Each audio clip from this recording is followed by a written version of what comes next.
परमात्मा कहता है कि कभी किसी को दुख मत दो, कभी क्रोध मत करो, किसी को हर्ट मत करो। लेकिन हम भूल जाते हैं उसकी बात को, मानते नहीं हैं और अपने मन की करने लगते हैं। लेकिन याद रखें, उसकी नज़र हमेशा हमारे ऊपर रहती है कि मेरी बात मेरा बच्चा कितनी मान रहा है और कितनी नहीं मान रहा है, क्योंकि वो हमारा परम पिता है, परमात्मा है, हर किसी पर नज़र रखता है। तो परमात्मा की हर बात में हाँ जी कहना सीखें। जब हम हाँ जी कहते हैं तो हमें क्या मिलता है? ब्लेसिंग्स। जब हम आपस में एक दूसरे इंसान की बात मानते हैं तो वो कितने खुश होते हैं। जब हम अपने पेरेंट्स की बात मानते हैं तो वो कितने खुश होते हैं। फिर क्या वो करते हैं? वो हमें ब्लेसिंग्स देते हैं, दुआएं देते हैं। क्यों? क्योंकि देखो मेरा बच्चा हर बात मेरी मान रहा है। तो जब वो ब्लेसिंग्स देते हैं तो कहते हैं कि ब्लेसिंग्स हमें हर दुख और परेशानी से बाहर लाती हैं। जब भी कोई तकलीफ होती है, जब भी परिस्थिति आती है हमारे सामने, कितनी भी बड़ी परिस्थिति आ जाए, कहते हैं अगर दुआएं साथ में हैं तो परिस्थिति भी कब चली जाती है पता नहीं चलता है। दुआओं में वो ताकत होती है। जब इंसान की दुआ में इतनी ताकत होती है तो उस परमात्मा की दुआ में कितनी ताकत होगी, कितनी शक्ति होगी, कभी सोचा?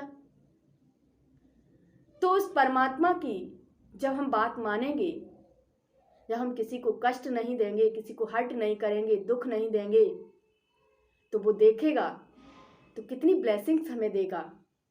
और वो ब्लेसिंग्स, उस परमात्मा की दी गई ब्लेसिंग्स हमें हर परिस्थिति में, हर मोड़ पर एक सुखद अनुभूति कराएंगी, कभी भी दुख की अनुभूति नहीं करा सकती हैं।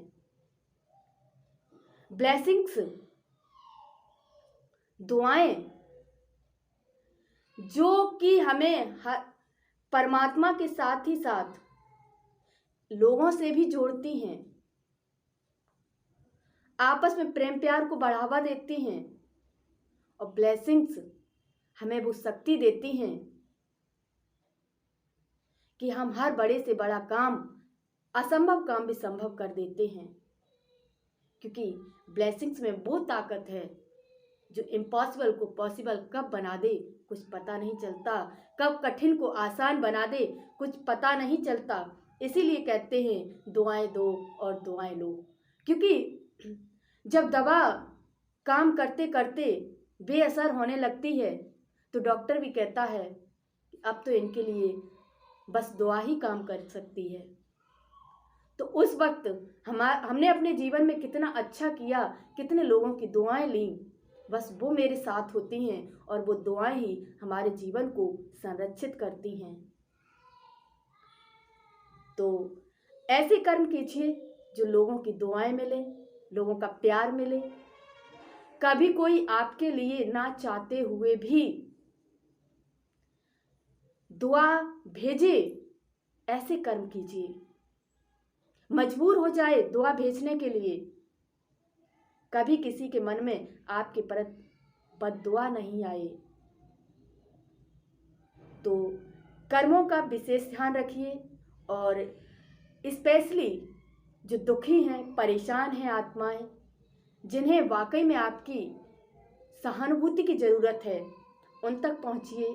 जहां नहीं पहुंच पाते हैं वहां उनके लिए संकल्प छोड़िए शुभ शुभ, जिससे कि वो उनका जीवन संकट से बचा रहे। क्योंकि आप जो आज भेजेंगे वही आपको कभी उनसे वापस मिलेगा और वही दुआएं आपके जीवन में बहुत काम आएंगी और आपको बहुत ऊंचाइयों तक ले जाएंगी।